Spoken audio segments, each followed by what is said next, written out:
नमस्कार friends, my self दीपक गोंडलिया। मैं दया Patels e learning zone में आपका हार्दिक स्वागत कर रहा हूँ। फ्रेंड्स, आज का जो टॉपिक है विच इज़ द इम्पल्स। तो इम्पल्स क्या है उसके बारे में स्टडी करेंगे। तो first of all we define the definition.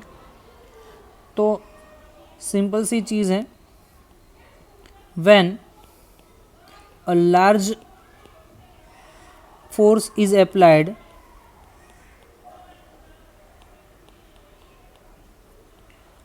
on a body for a very short time interval,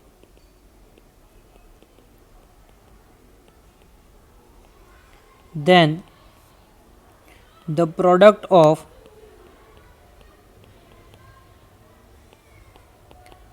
force and time interval is known as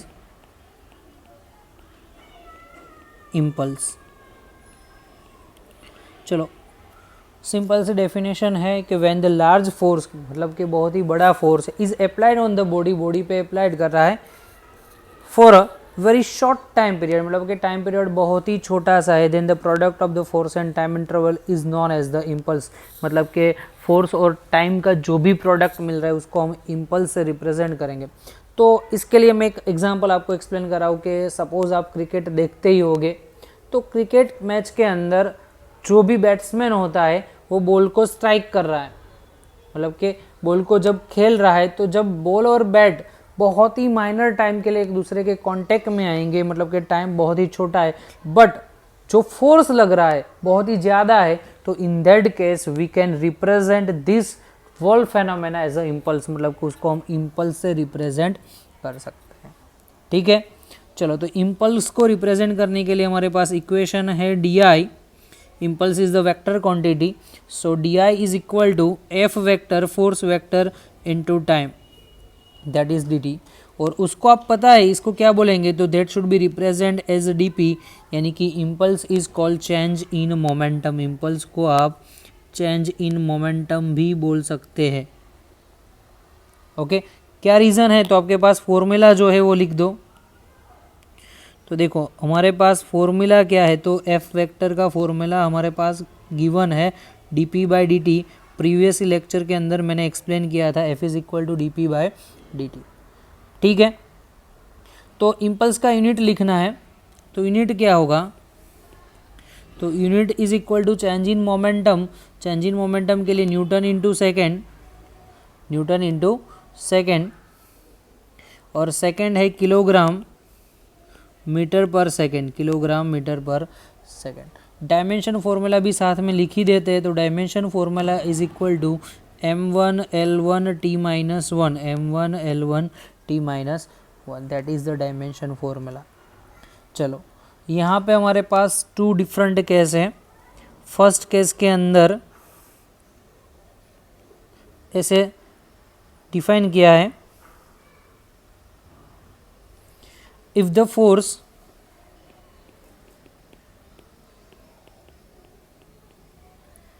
is working from T1 to T2, then integrating above equation। मान लो कि हमारे पास force जो भी है वो T1 से लेके T2 टाइम तक चेंज होता है, तो उसको इंटीग्रेट करते तो मतलब इम्पल्स फाइंड करते तो क्या होगा, तो resultant impulse I is equal to integration of F into D T, F vector dot D T, starting from T1 और ओवर टू T2। तो यहाँ पे आप जो वैल्यू लिखते हैं तो क्या होगा, F इंटू डी टी की जगह पे आप लिख सकते हो डी पी, क्योंकि मैंने ऑलरेडी आगे लिखा है। तो डी पी का इंटीग्रेशन स्टार्टिंग फ्रॉम, यहाँ पे लिमिट इनिशियल मोमेंटम P1 और फाइनल मोमेंटम P2, तो starting from P1 and over to P2, तो हम P1 से लेके P2 की लिमिट एक्सेट कर सकते हैं, यहाँ पे अप्लाई कर सकते हैं।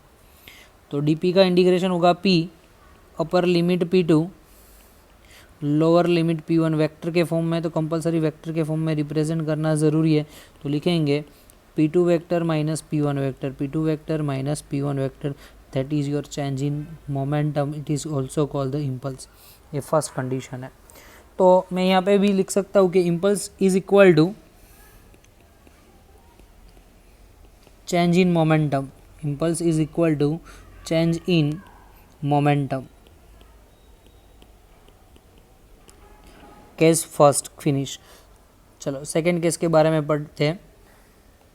तो सेकेंड केस में बोला है कि इफ अ कांस्टेंट और average force act on a body, if a constant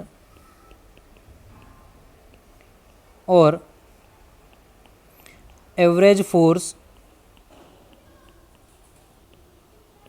acts on body, मान लो कि कोई भी पर्टिकुलर बॉडी है तो उस पर एवरेज फोर्स अप्लाई कर रहा है या कांस्टेंट फोर्स अप्लाई कर रहा है, तो क्या होगा।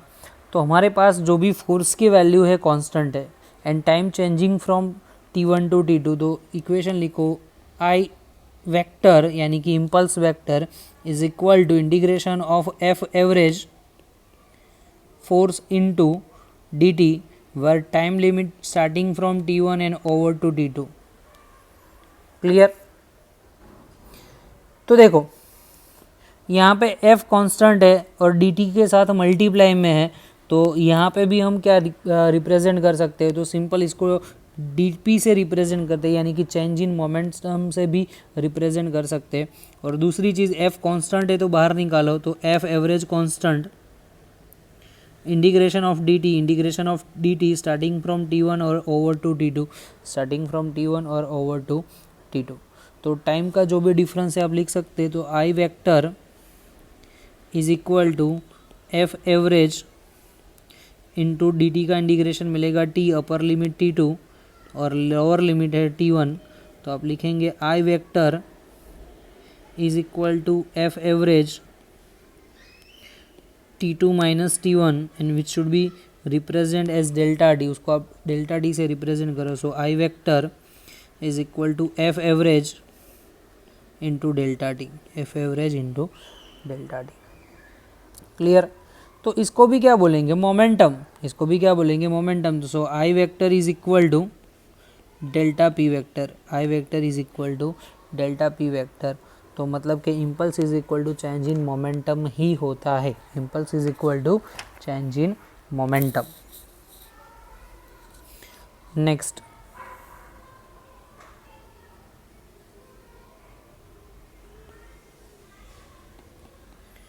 Law of conservation of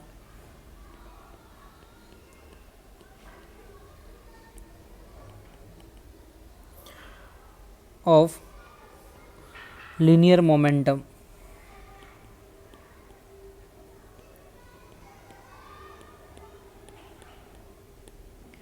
law of conservation of linear momentum, तो मतलब कि लीनियर मोमेंटम का कंजर्वेशन होना, लीनियर मोमेंटम का क्या होना, कंजर्वेशन होना। तो कोई भी जगह पे मोमेंटम हो वो कंजर्व रहता है, मोमेंटम जो भी है वो कंजर्व रहता है। तो थियोरिटिकल पोर्शन यहाँ पे लिखते हैं। थियोरिटिकल पोर्शन के अंदर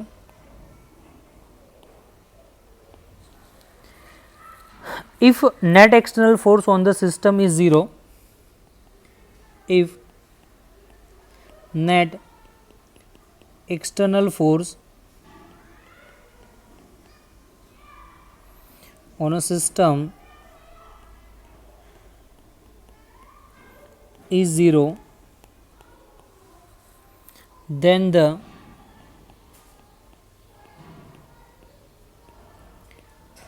linear momentum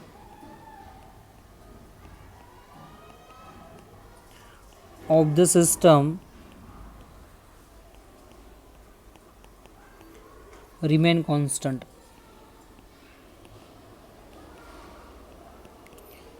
फिर से कि अगर जो एक्सटर्नल फोर्स के बारे में बात कर रहा है वो ज़ीरो है, तो जो भी सिस्टम है उसका जो टोटली मोमेंटम, लीनियर मोमेंटम है, विल रिमेन कांस्टेंट, वो कांस्टेंट रहेगा। And that is represent as a Newton second law, Newton का सेकेंड लॉ। चलो तो हम यहाँ पे इक्वेशन लिखते हैं, F external is equal to, हमारे पास इक्वेशन है D P by D T, change in momentum divide by time, D P by D T.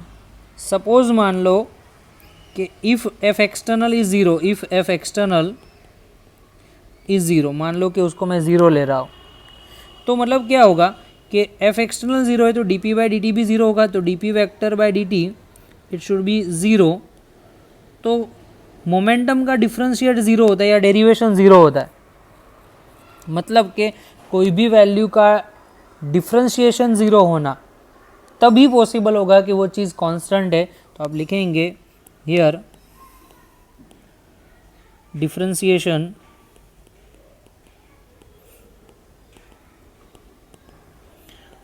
Of momentum with respect to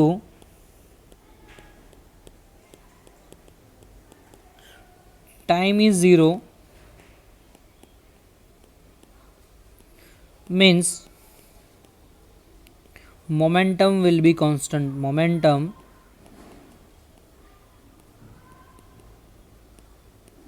constant, यानी कि मोमेंटम की वैल्यू कांस्टेंट होती है।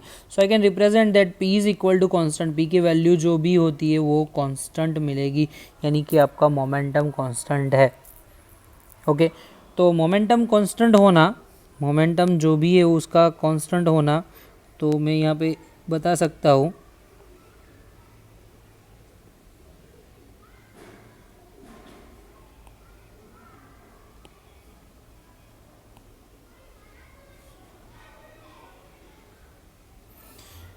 Momentum constant होना मतलब कि इनिशियल और final momentum both are equal. तो मैं लिखूँगा here p initial is equal to p final, मतलब initial and final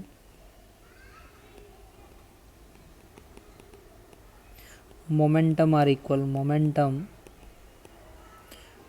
are equal. Clear?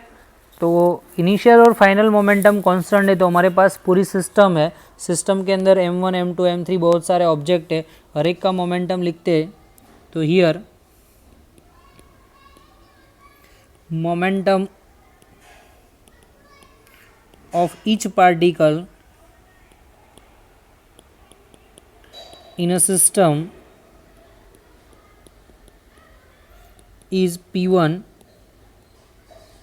p2, p3 up to dash dash dash dash dash dash dash. So resultant momentum p1 vector plus p2 vector plus p3 vector up to pn vector is equal to zero, मतलब resultant momentum जो है जितनी भी value उसका total momentum zero नहीं constant ही लिख देते हैं, is equal to constant, total momentum constant है। चेंज इन मोमेंटम लिखते हैं, सपोज मान लो कि मोमेंटम कांस्टेंट है तो चेंज इन मोमेंटम क्या होगा,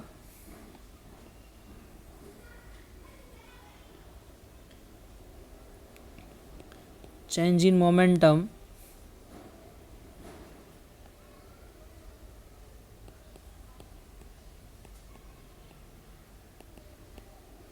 for each particle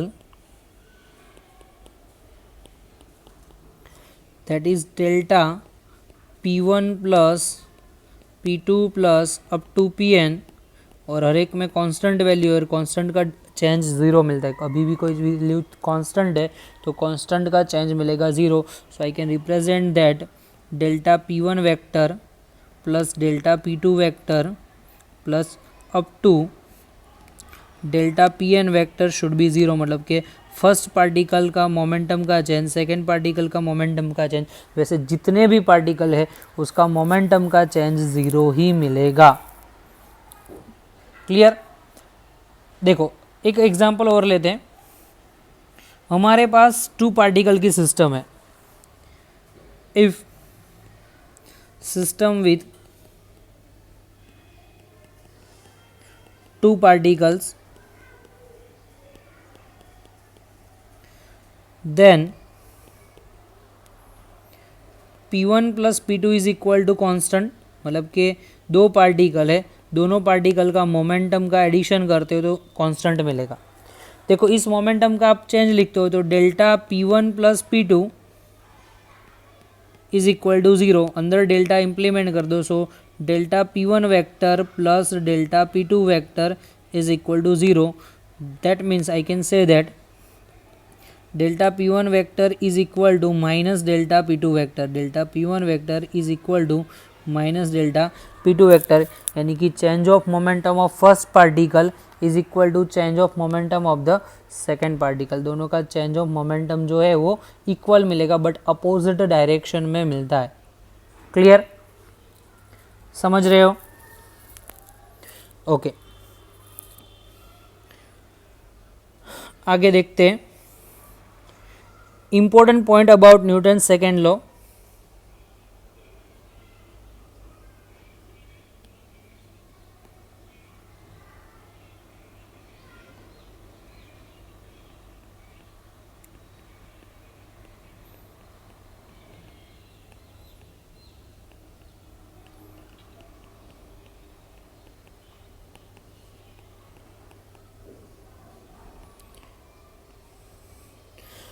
Newton second law के बारे में इंपॉर्टेंट पॉइंट, तो यहाँ पे कि Newton first law of the motion defines the force and second law of the motion which measures the force.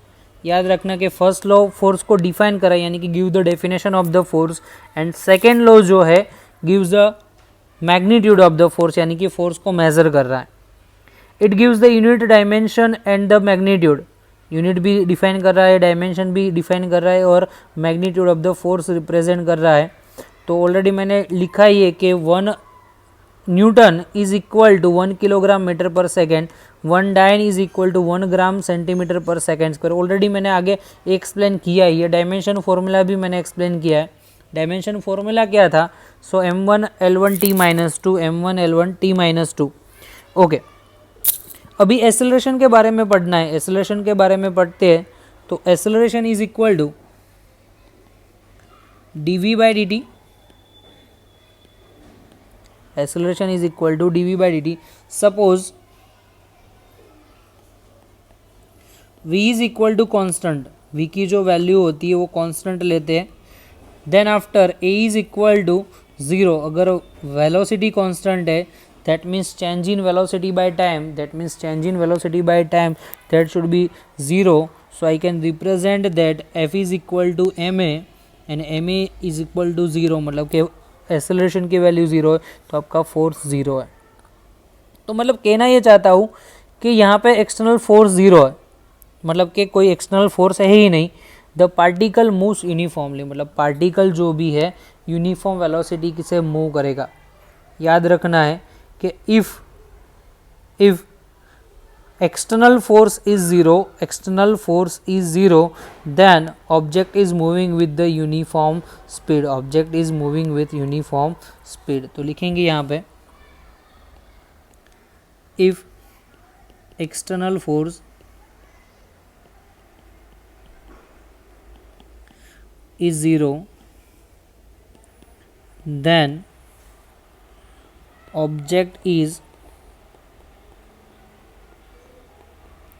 moving with uniform speed।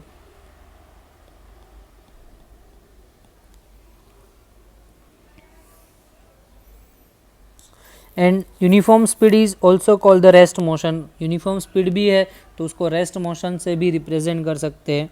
आप यहाँ पे लिख सकते हो uniform speed and motion of rest both are equally। चलो आगे, कभी भी एक्सेलरेशन कर रहा है मतलब पार्टिकल जो है या ऑब्जेक्ट जो है एक्सेलरेटर मोशन कर रहा है तो मतलब कि वहाँ पे एक्सटर्नल फोर्स रिप्रेजेंट है, मतलब वहाँ पे कुछ फोर्स लगता ही है। तो मैं उसको यहाँ पे एक्सप्लेन कर रहा हूँ सेकेंड पॉइंट के फॉर्म में। Accelerated motion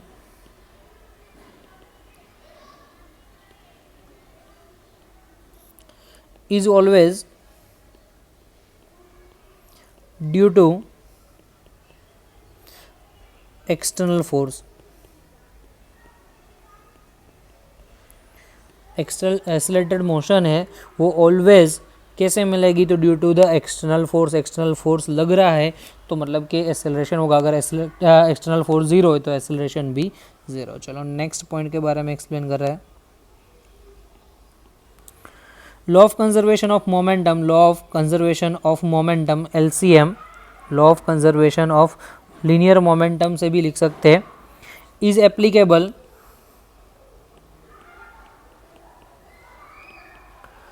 in the direction in which external force is zero।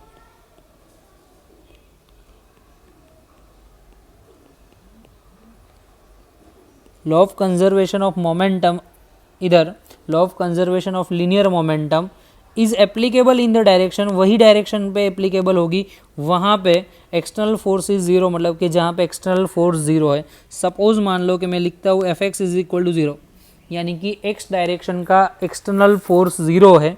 So the answer is dpx by dt it should be represent as zero, then px is equal to constant, यानी कि x direction का momentum constant है।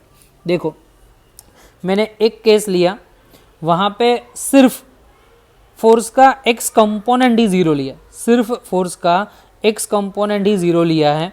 So Fx is equal to zero, that mean dpx by dt is equal to zero, यानी कि change in momentum by time, force is equal to change in momentum by time, we should be represent as zero, मतलब कि x direction का momentum zero है। ये first case. चलो second case में मैं लेता हूँ, if Fy is equal to zero, मैंने y को ज़ीरो ले लिया, दैट मीन्स होगा dpy by dt is equal to zero, that means py is equal to constant, यानी कि y डायरेक्शन का मोमेंटम कॉन्स्टेंट है। Lastly fz is equal to zero, that means dpz by dt which should be zero, so pz is equal to constant, यानी कि यहाँ पे z direction का momentum constant है। क्लियर, समझ रहे हो आप? ठीक है, नेक्स्ट आप देखते हैं आगे।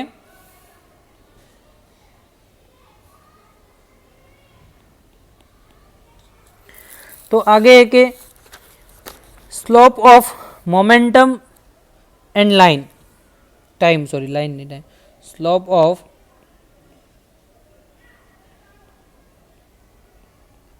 Momentum opposite time graph.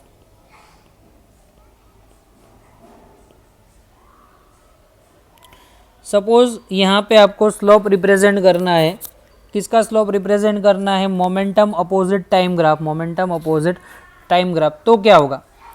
तो देखो यहाँ पे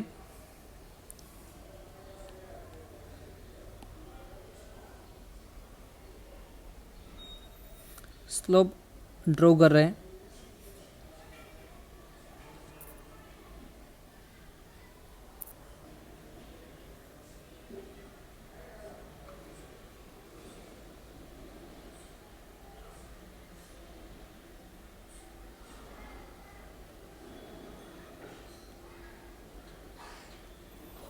ओके।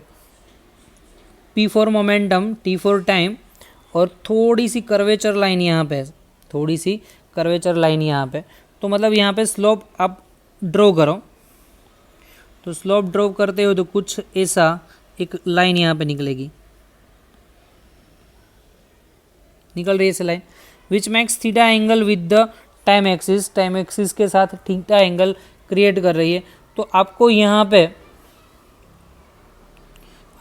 पे क्या फाइंड करना है? फोर्स। तो देखो फोर्स फाइंड करने के लिए हमको चाहिए dp बाई dt। तो ये जो चेंज मिलता है यहाँ पे, ये पूरे स्लोप का चेंज यहाँ पे, that should be represent dp, और यहाँ से यहाँ तक का चेंज मिला है, that is dt। So I can represent as force F is equal to dp by dt, and उसकी जो वैल्यू मिलती है that is equal to tan theta, that is equal to tan theta, and tan theta is equal to opposite by adjacent, opposite by adjacent. तो कोई भी curvature है, curvature का आपको फोर्स फाइंड करना है तो सिंपली वहाँ पे एक टेंजेंट बना दो और टेंजेंट का स्लोप निकालो। टेंजेंट का क्या निकालो? Slope. And which should be represent as force at this point. तो अब मैं यहाँ पे लिखूंगा to find force at any point for given at any point for given curve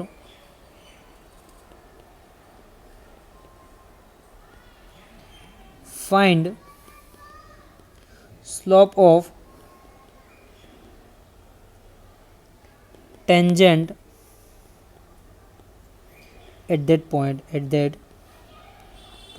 मतलब कि आप कोई भी पॉइंट के लिए आप फोर्स फाइंड करना चाहते हो तो उस पॉइंट पे टेंजेंट बना दो और टेंजेंट का स्लोप निकालो। टेंजेंट का स्लोप निकाल लो, वो आपको मिल जाएगा क्या?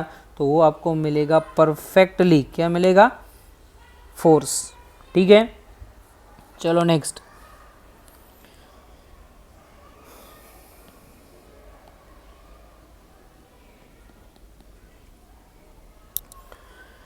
Area under the force time graph,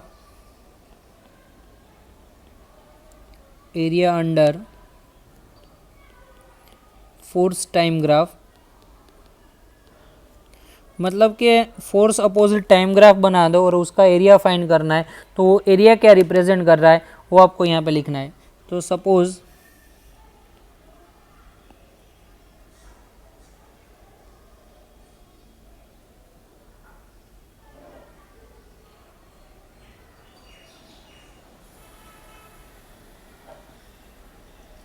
देखो,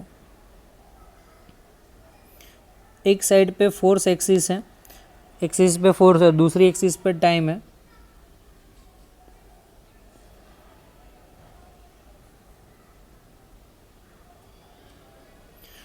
तो कर्वेचर कुछ ऐसा मिलेगा,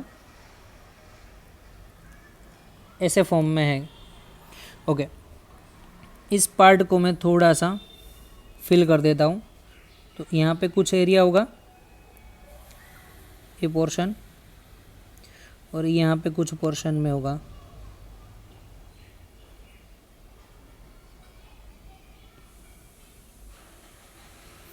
ओके,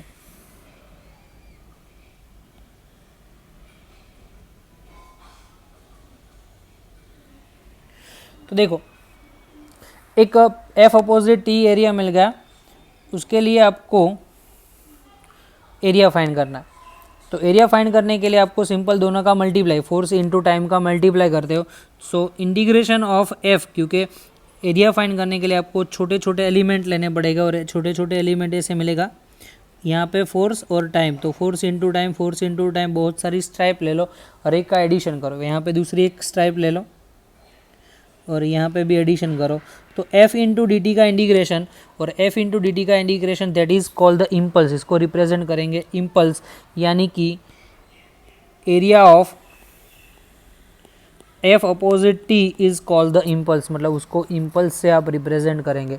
याद रखना है कि कभी भी आपको पूछते हैं कि चेंज इन मोमेंटम फाइंड करो, change in momentum, else find the impulse of the force, then you must take area of f opposite t, मतलब f opposite t का एरिया कुछ नहीं, सिंपल सा आपको इम्पल्स मिल जाएगा। क्लियर है? तो यहाँ तक जो भी थियोरेटिकल कॉन्सेप्ट है इम्पल्स और law of conservation of momentum के और न्यूटन के सेकेंड लॉ तक आप देख लो।